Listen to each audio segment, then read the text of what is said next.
Amen, and blessed be.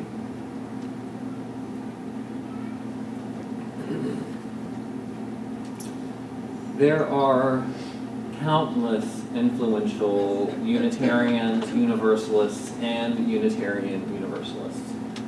When I first started thinking and planning for this week, my mind went toward more personal heroes of our faith.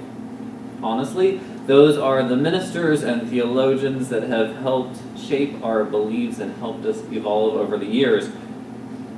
Now, while theology geeks may be my heroes, there are other, possibly more interesting and compelling folks for us to talk about. Some of you probably know that many of the early leaders of the United States were Unitarians. Folks like John Adams, Abigail Adams, John Quincy Adams, Benjamin Franklin, and Thomas Jefferson.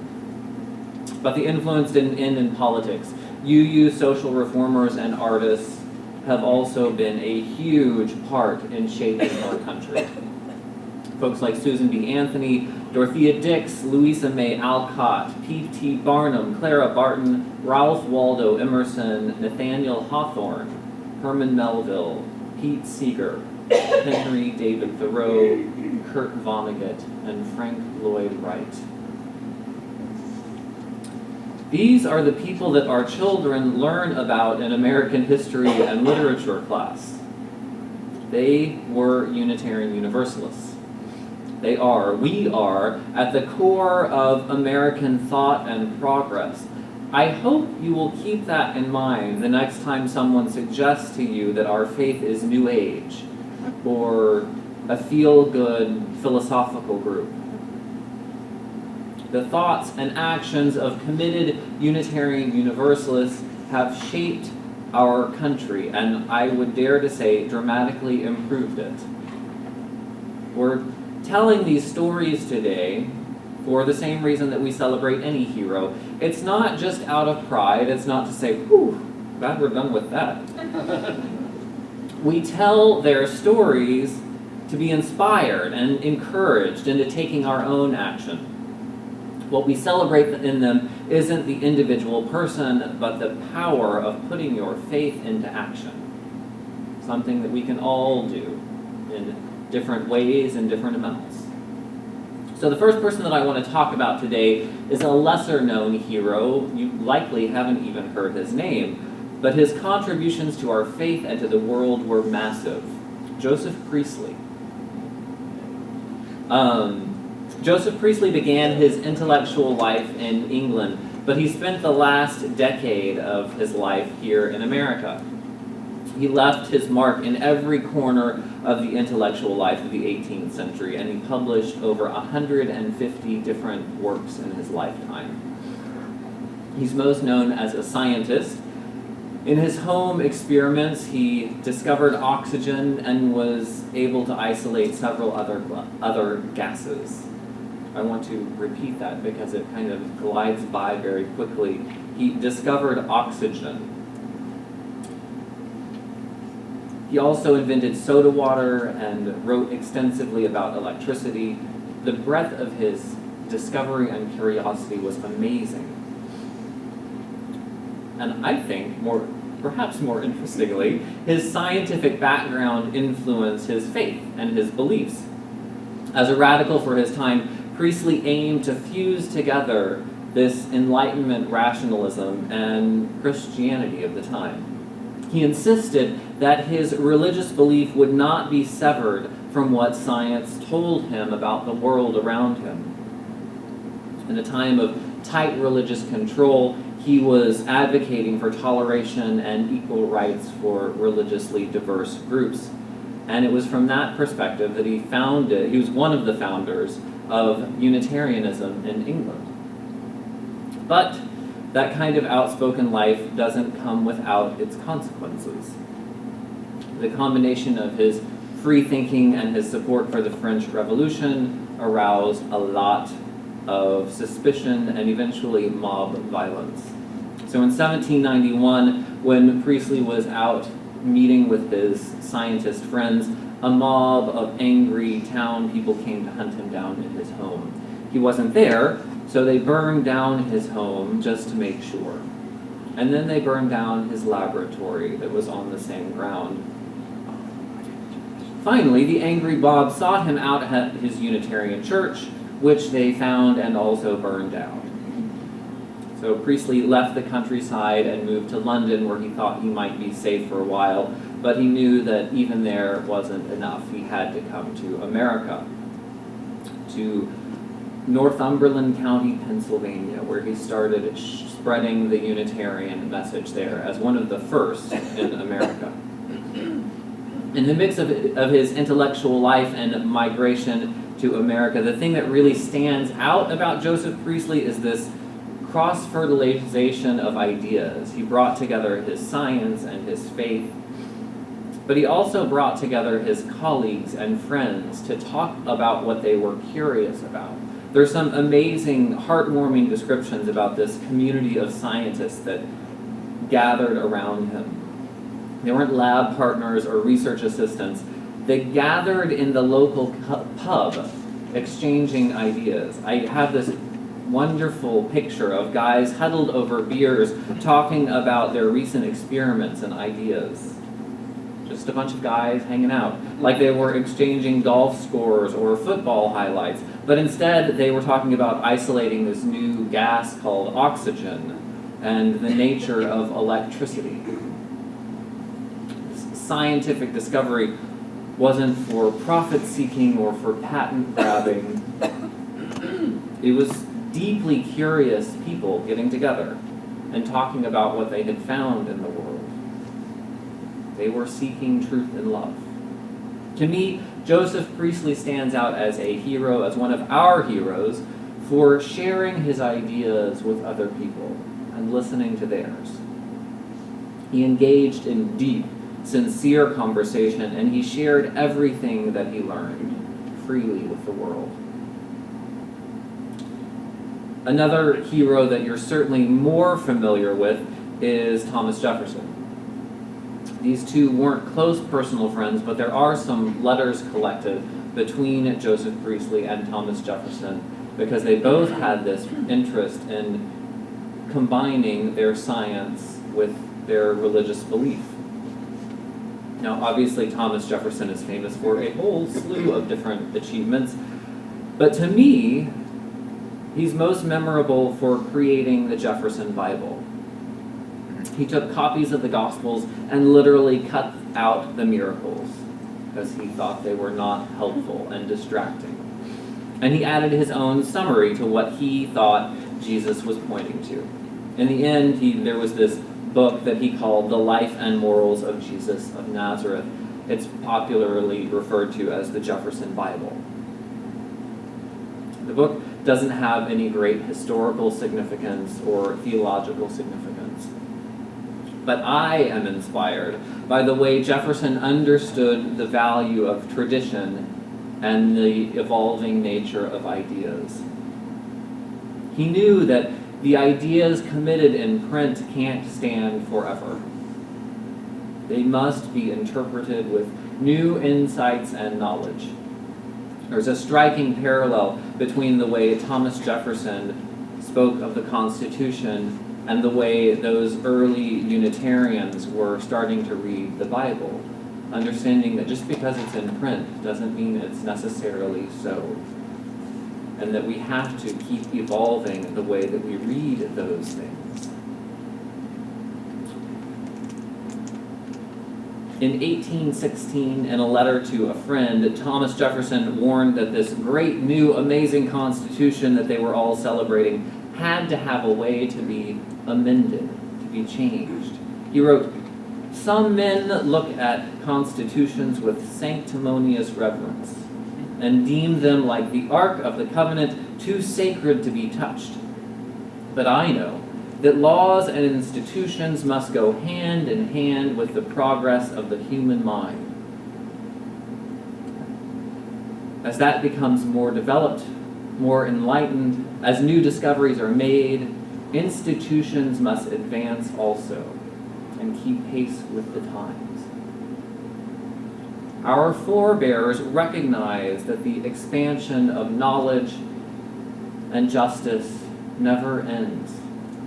Even the Constitution, the bedrock of American democracy, was written with this specific mechanism in place to grow and evolve. Now, the parallels that we see in the U.S. democracy and Unitarian Universalist tradition aren't just coincidence. They're historically the same. Our forebears found a common basis in their search for religious and political organizations. They believed in the ability of a community to govern itself, and they believed that institutions that embraced expanding knowledge of the world. So, I mentioned Thomas Jefferson today amongst our heroes, not simply as a president or because he's the most recognizable name on our list. He's a hero because he knew that truth continues to be revealed, even when we have it all written down in a nice little package in a book. Now, while our first two heroes sang the praises of democracy, they failed to understand that everyone needed a place at the table. It took tireless effort of other Unitarians to make room at the table, and one of the most influential and the most tireless among them was Susan B. Anthony. She was born in 1820 in Massachusetts. When she was 6 years old, her family moved to New York, and the local teacher there refused to teach her long division because she was a girl. Fortunately, her father was outraged, pulled her out of that school, and set up a home school for her and some neighborhood kids to educate them together. In 1852, she began what became a campaign for women's suffrage and equal pay. Since she never married, like a lot of her friends who had children to tend to, she had one of the most incredible activism careers of any woman. I mean, she traveled the United States and Europe, giving 100 speeches a year for 45 years. Yeah, it's exhausting. Anthony cast a vote in Rochester, New York in the election of 1872 and was subsequently arrested, charged, and found guilty of violating the voting rights. In her defense, she quoted from the preamble of the United States Constitution and declared, I love this quote, "It was we the people, not we the white male citizens, nor yet we the male citizens, but we the people who formed the Union, and we formed it not to give the blessings of liberty, but to secure them, not to the half of ourselves and the half of our prosperity, but to the whole people, women as well as men." Susan B. Anthony was a Unitarian from childhood. Her family switched to be Unitarian when the Rochester Quakers didn't support the abolition of slavery. I found that very interesting. Throughout her life, she understood action to be her prayer. She wrote, "I pray every single second of my life, not on my knees, but with my work. My prayer is to lift women to equality with men. Work and worship are one with me." We celebrate Susan B. Anthony not only for what she accomplished, but for the commitment that she embodied in the process. She reminds us that being Unitarian Universalist means living your prayer every day. And for that, she is a hero. I want to mention one of her suffragist sisters that we don't know as well, Frances W. Harper. Does anyone know that name? I see a couple of nods. Frances Harper worked with Susan B. Anthony and Elizabeth Cady Stanton to secure rights for women, but unlike her friends, Harper supported the 14th Amendment as well, that granted the vote to black men, but not to women, because she recognized the ever-present danger of lynching and she reasoned that African American community needed an immediate political voice. She was herself an African American, born of free parents. But the most striking thing I think about her, particularly with her background, is her writing. Her poetry was published all over the place. Her first book was published in 1845. In her own words, she says that people speak of women's deep capacity for loving, of the strength of her affectional nature. But woman, true woman, if you would render her happy, needs more than mere development of her affectional nature. Her conscience should be enlightened, her faith in the true and right established and God-given faculties. She first became acquainted with Unitarians before the Civil War due to their support of abolition and the Underground Railroad. And in 1870, after the death of her husband, she and her daughter settled in Philadelphia and joined First Unitarian Church there. Frances Harper is a hero because she refused to leave anyone behind in the struggle. She knew, and in her writing she beautifully articulated how our journey toward wholeness is mutual. She's a hero because she understood that the interdependent web of all existence is not a feel-good theological statement. She struggled for the liberation of all people, regardless of their lot in life.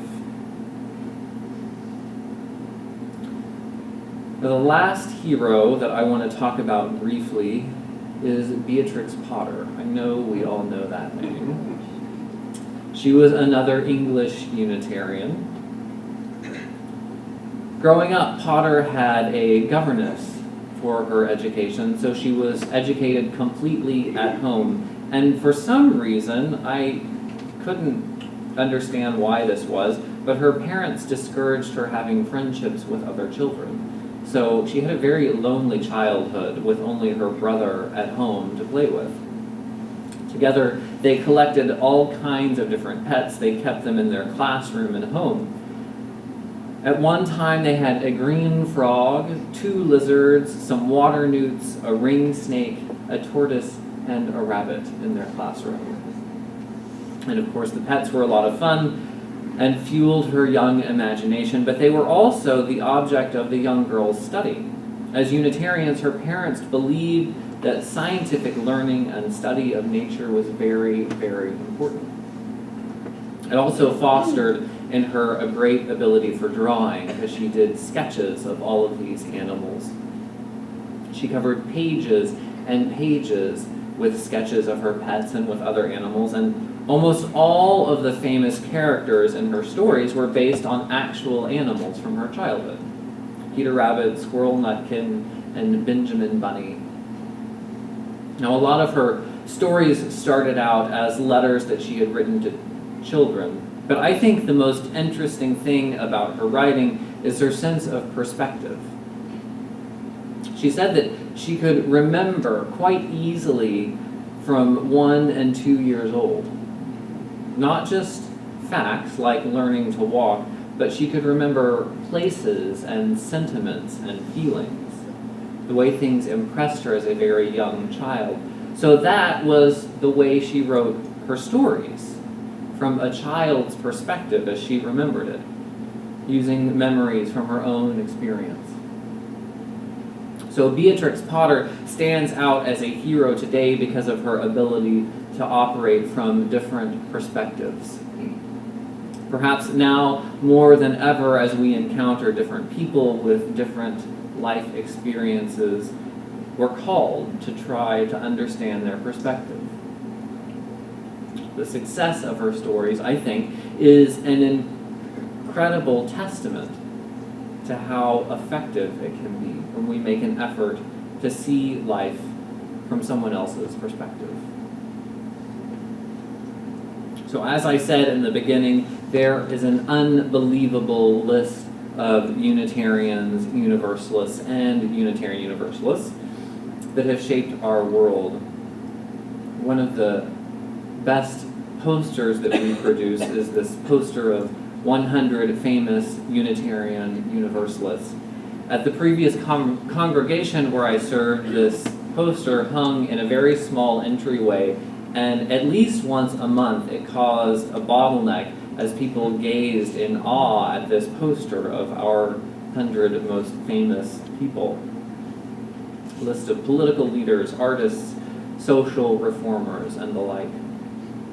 But today we celebrate our great history not as a source of pride to rest on. We celebrate the heroes of our past as a reminder of the responsibility that we inherit with this faith tradition. It's a responsibility to build community in our search for truth, like Joseph Priestley did. A responsibility to keep questioning for new and better answers even when we think we know the truth, like Thomas Jefferson did. We inherit a responsibility to follow our calling and live our prayer like Susan B. Anthony, to always remember that our journey toward wholeness is mutual, and make sure that everyone has a place at the table, like Francis Harper. And we inherit a responsibility to try to see the world from different perspectives, like Beatrix Potter.